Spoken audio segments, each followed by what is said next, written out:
بسم الله الرحمن الرحيم، والصلاة والسلام على رسول الله. إخواني الأعزاء، معكم أخوكم وائل التيجاني. إن شاء الله تكونوا بخير كامل.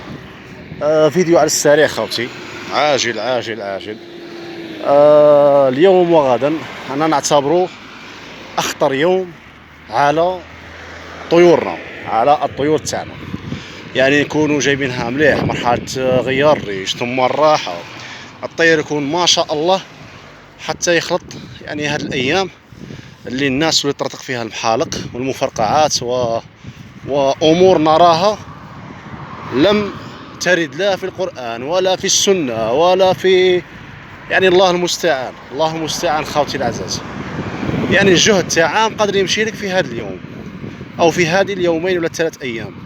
لهذا إخوتي نصيحة في سبيل الله، نصيحة في سبيل عند أخوكم معاذ، وربي يهدي هاد الناس هادو، ربي يهديهم إن شاء الله. خاوتي نصيحة في سبيل الله، هاد الأيام خليو مصباح في غرفة طيوركم. مصباح كيفاش المصباح يكون؟ المصباح فيوز صحيح خاوتي، يعني مصباح يكون الإضاءة تاعو قليلة إن شاء الله. صحيح الإضاءة تاعه تكون قليلة. علاش خاوتي؟ باش كان حتى يعني الطيور تاعكم تنخلع بصوت المفرقعات، ولا يعني كون حتى تنخلع، يعني بداك النور اللي يكون قليل، يعني تلقى وين تشبط، تلقى وين تمسك. وبالتالي واش يصرى؟ الطير ما راحش تخبط. لانه علاش؟ الطير اذا نخلع وكانت الظلمه وكان يعني الظلام، راح يبقى يتخبط يتخبط يتخبط حتى الريش تاعه كاع يطيح، وقادر تما يموت لك مباشره. قادر يموت كريس كاردياك، قادر الارجل تاعو تعلق في في الكاجا. يعني امور عظيمه تصرى. وحتى وكان ما يموتش ديك اللحظه، يعني واش راح يصرالو خاوتي؟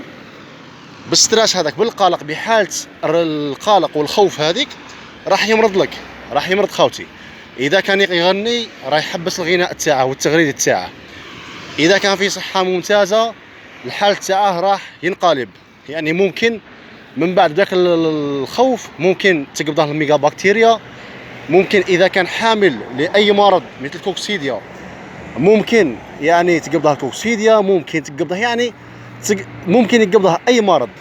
لهذا خوتي العزاز، ماذا بكم توجدوا مصباح ان شاء الله، مصباح يعني الاناره تاعو تكون قليله. وماذا بكم ايضا توجدوا يعني دواء يكون مضاد للقلق ولا لونتي ستريس. لونتي ستريس خاوتي، باش كان حتى يخلع لكم لا قدر الله لونتي ستريس يكون واجد. لانه خاوتي باش تعرفوا ستريس، لو ستريس خاوتي العزاز، اذا كان في اوله، يعني اذا تريتيتو في اوله باذن الله الطير ما يصاله والو. اما اذا خليت الطير يعني يومين 3 ايام من بعد ما يصالو تلك الحاله، اغلب الظن راح يعني يمرض لك، وممكن تصل الحاله حتى الموت. لهذا اللهم اني بلغت، اللهم فاشهد. هذا الفيديو عاجل، ماذا بكم خاوتنا عاونونا بالبارطاج، عاونونا خاوتي، عاونوا المحتوى الهادف خاوتي العزاز. هذه هي، عاونوا باش يلحق للجميع. وجزاكم الله خير، والسلام عليكم.